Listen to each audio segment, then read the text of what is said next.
పాత్రికేయ మిత్రులందరికీ కూడా నమస్కారాలు తెలియజేసుకుంటూ రాష్ట్రంలో కురుస్తున్నటువంటి అధిక వర్షాల వల్ల జరుగుతున్న నష్టాన్ని ఎదుర్కోవడానికి ఏదైతే నిన్న చంద్రబాబు నాయుడు గారు ఆయా జిల్లాల కలెక్టర్లు ఎస్పీలతో ఎంత పెద్ద విపత్తు వచ్చినా సమర్థవంతంగా ఎదుర్కోవాలని ఏదైతే స్పష్టమైన ఆదేశాలు గౌరవ ముఖ్యమంత్రి చంద్రబాబు నాయుడు గారు ఇచ్చారో వాటిని మరి క్షేత్రస్థాయిలో కూడా అమలు చేస్తూ ఉన్నాం. అందులో భాగంగా ఏదైతే లోతట్టు ప్రాంతాలు, లంక ప్రాంతాలు, నదీ పరివాహక ప్రాంతాలు ఏదైతే ఉన్నాయో మరి ఆ ప్రాంతాల్లో ఉన్నటువంటి ప్రజలందరినీ కూడా అప్రమత్తం చేయడం జరిగిందని చెప్పి తెలియజేసుకుంటూ, అదేవిధంగా ఏటుగట్టు పటిష్టతకు కూడా ఈరోజు చూస్తే ఏదైతే ధవళేశ్వరం బ్యారేజ్ దగ్గర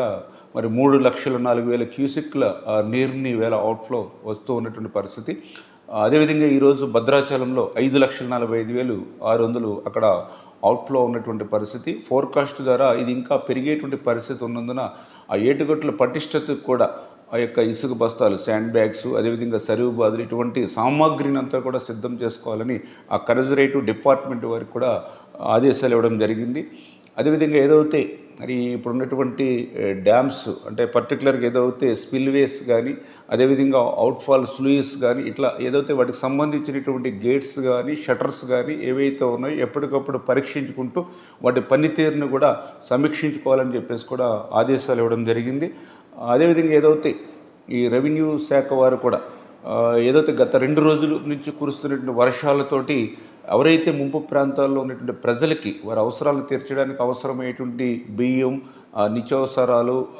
కాయగూరలు, గ్యాసు ఇటువంటి సామాగ్రిని కూడా మరి సిద్ధంగా ఉంచుకోవాలని చెప్పేసి కూడా తెలియజెప్పడం జరిగింది. అదేవిధంగా ఏదైతే ఈ యొక్క తీర ప్రాంతాల్లో కానీ, ఏదైతే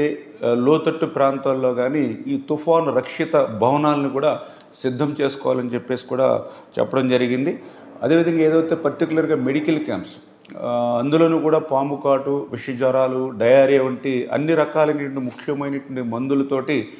అప్రమత్తంగా ఆ మెడికల్ క్యాంప్స్ని కూడా నిర్వహించాలని 24 అవర్స్ కూడా అందుబాటులో ఉండేటువంటి విధంగా ఉండాలని కూడా మరి తెలియజెప్పడం జరిగింది. అదేవిధంగా ఎవరైతే మత్స్యకారులు ఎవరైతే ఉన్నారో వారి విలువైనటువంటి పడవలు కానీ, వలలు కానీ వాటి సామాగ్రిని అంతటిని కూడా భద్రపరచుకోవడంతో పాటుగా మరి వేటకు వెళ్లకుండా మత్స్యకారులను కూడా అప్రమత్తం చేయడం జరిగిందనే విషయాన్ని కూడా ఈ సందర్భంగా తెలియజేసుకుంటూ, మరీ ముఖ్యంగా ఏదైతే ఈ యొక్క వరద ముంపు ప్రాంతాలు ఏవైతే ఉన్నాయో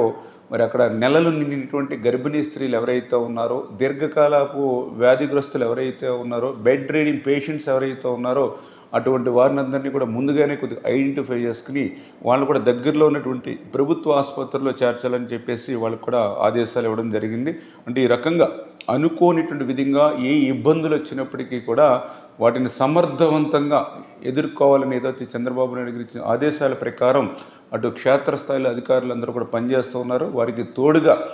మాకు సంబంధించినటువంటి ప్రజాప్రతినిధులు కానీ, అదేవిధంగా మన ఎన్డీఏ కూటమికి సంబంధించినటువంటి నాయకులు, కార్యకర్తలు కూడా ఈ యొక్క అధికారులతో పాటుగా ఈ యొక్క సహాయ కార్యక్రమాల్లో కూడా మరి ఆ ప్రజల్ని